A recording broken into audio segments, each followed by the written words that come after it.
रात का समय था। एक बस रास्ते से गुजर रही थी। बस के पैसेंजर्स नींद में थे। ड्राइवर जैसे तैसे नींद रोकते हुए बस चला रहा था, लेकिन बस की स्पीड फास्ट थी। तभी बस ड्राइवर ने देखा कि एक कार दूर रास्ते के किनारे बाईं तरफ खड़ी है और बचे हुए रास्ते से बस तेजी से नहीं गुजर सकती थी। ड्राइवर को गुस्सा आया क्योंकि उसे बस की स्पीड कम करनी पड़ी और अगले स्टॉप पर पहुंचने के लिए बस को देरी होने लगी थी। बस उस कार के पास से गुजर रही थी।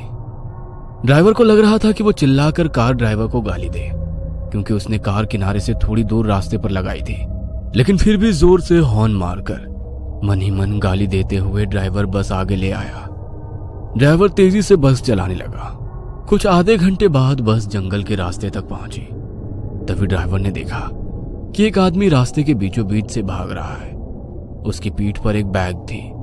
ड्राइवर जोर जोर से हॉर्न मारने लगा ताकि वो आदमी रास्ते के बाजू हट जाए, लेकिन हॉर्न की आवाज सुन वो रुक गया और पलटकर बस को रोकने के लिए चिल्लाते हुए दोनों हाथ उठाकर हिलाने लगा। ड्राइवर को लगा कि वो आदमी मुसीबत में होगा, इसीलिए उसने बस रोक दी। बस रोकते ही कंडक्टर ने बस का दरवाजा खोल दिया। वो आदमी हाँफते हुए बस में चढ़ गया और चिल्लाते हुए बोला, जल्दी बस भगाओ, भगाओ वरना वो आ जाएगी। बस रुकने के कारण और उस आदमी के चिल्लाने के कारण पैसेंजर्स नींद से जाग गए। ड्राइवर उस आदमी की तरफ मुड़कर देख रहा था। तभी वो आदमी फिर से चिल्लाया, अरे भगाओ वरना वो सब लोगों को मार डालेगी। यह सुन ड्राइवर के साथ साथ बस के सभी लोग घबरा गए और बस ड्राइवर ने वहां से बस भगाई। क्या हुआ भाई साहब, आप इतने डरे हुए क्यों हो और आप किसके बारे में बात कर रहे हैं? कौन आएगी? उस आदमी ने अपनी पीठ से बैग निकालकर नीचे उसके पैर के पास रखी और कंडक्टर के बगल में बैठ गया। वह पसीने से लथपथ हो गया था। उसका शर्ट फटा हुआ था और उसके शरीर पर कुछ जख्म भी थे जिसमें से खून बह रहा था। पैसेंजर्स उसे घूर रहे थे। कुछ लोग घबरा भी गए थे कि यह आदमी आखिर है कौन।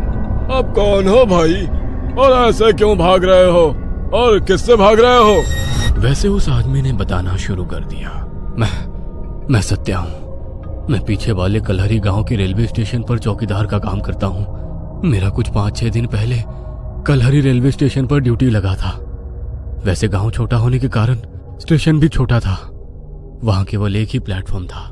वहां के लोग रेलवे का कुछ बहुत कम ही इस्तेमाल करते थे, क्योंकि एक ट्रेन रात में 2 बजे आती है जो सीधे सोलापुर से होकर कन्याकुमारी की तरफ जाती है, और फिर वही ट्रेन दूसरे दिन सुबह 4 बजे वापस मुंबई की तरफ जाती है।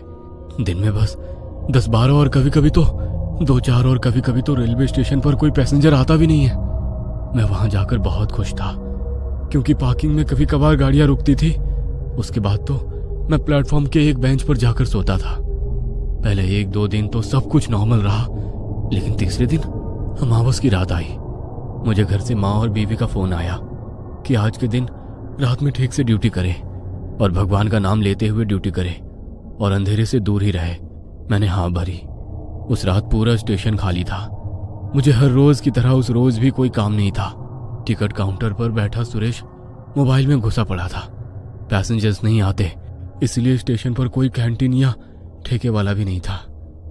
मैं प्लेटफॉर्म के बेंच पर बैठा झपकी ले रहा था। तभी मेरे पीछे से एक छोटा बच्चा चिल्लाते हुए आया, बचाओ काका, बचाओ। उसके चिल्लाने से मैं डरकर जाग गया। मैंने आंखें खोली और मुड़कर देखा। वह 8-9 साल का बच्चा मेरे पास ही आ रहा था कि तभी मुझे वो देख जोर से चिल्लाया, मुझे छोड़ दो, और वहां से टंकी की तरफ भाग गया। मुझे कुछ भी समझ में नहीं आ रहा था कि आखिर ये क्या हो रहा है। वो छोटा बच्चा कौन था और किससे बचाओ बोल रहा था, और मुझे देख वो घबराकर क्यों भागा। वो बच्चा भागकर टंकी के पीछे छिप गया। मैं चौकन्ना हो गया और अपने हाथ में लाठी उठाकर वो बच्चा जिस तरफ से आया था उस तरफ देखा, लेकिन वहां से कोई भी नहीं आया। कुछ देर उसी जगह पर ठहरा रहा। वह बच्चा उस टंकी के पीछे छुपकर जोर जोर से रो रहा था। मुझे उसकी चिंता सताने लगी, इसीलिए मैं टंकी के पास चला गया। टंकी के पीछे अंधेरे में वो छुपा हुआ था। मैंने टॉर्च चालू की और अंधेरे में टॉर्च की रोशनी में उस बच्चे को देखा और मेरे रोंगटे खड़े हो गए, क्योंकि वहां पर वो छोटा बच्चा तड़पते हुए पड़ा था। उसकी गर्दन किसी ने काट दी थी और उसका सर उसके कंधे पर गिरा पड़ा था।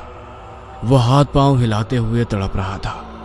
मैं डर गया और इधर उधर उस बच्चे पर हमला करने वाले को ढूंढने लगा और फिर वहां से पीछे हटते हुए टिकट काउंटर की तरफ भागा। सुरेश, सुरेश! मैं सुरेश के पास जाकर हाँफते हुए बोला, क्या हुआ? वहां पर टंकी के पीछे किसी ने छोटे बच्चे को गला काट कर मार डाला। क्या? हाँ, माँ कसम। रुक, बाहर आता हूँ। सुरेश ने कहा और वो टिकट काउंटर वाले रूम से बाहर आ गया। मैं उसे टंकी के पास तक ले गया।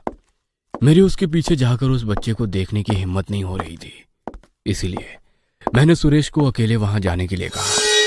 सुरेश घबराते हुए टंकी के पीछे गया।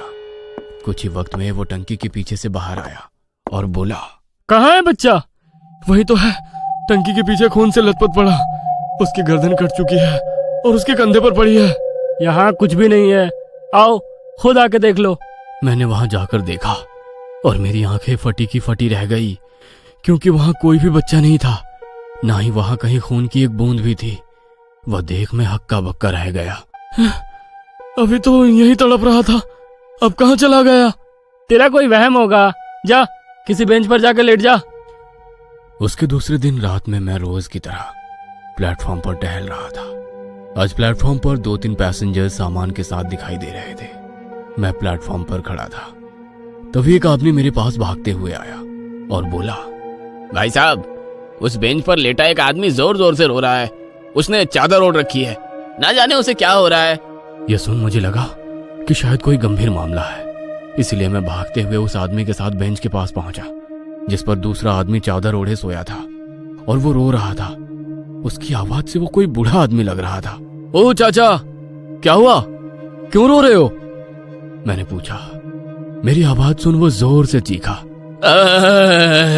मुझे छोड़ दो, मुझे छोड़ दो। क्या हुआ? अब रो क्यों रहे हो?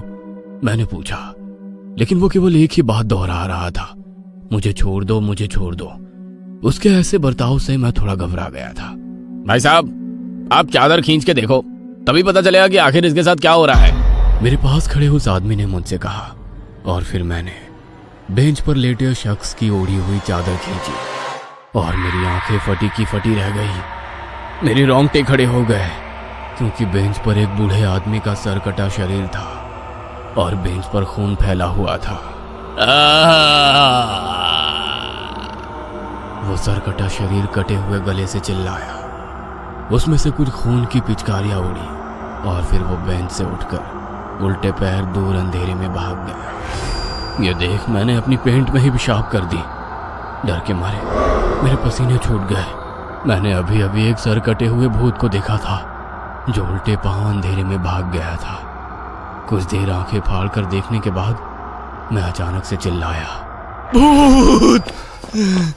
और मैं सीधा भागते हुए सुरेश के पास पहुंचा। भूत, भूत! मैं काउंटर पर खड़ा सुरेश से कहने लगा। क्या हुआ? कहाँ है भूत?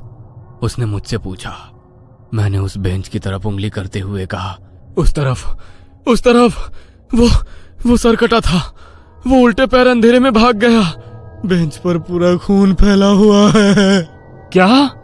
रुक, अभी बाहर आता हूँ और देखता हूँ। और वो टिकट काउंटर रूम से बाहर आया और मैं उसे बेंच के पास ले गया और एक बार फिर मैं चौंक गया, क्योंकि अभी उस बेंच पर खून नहीं था।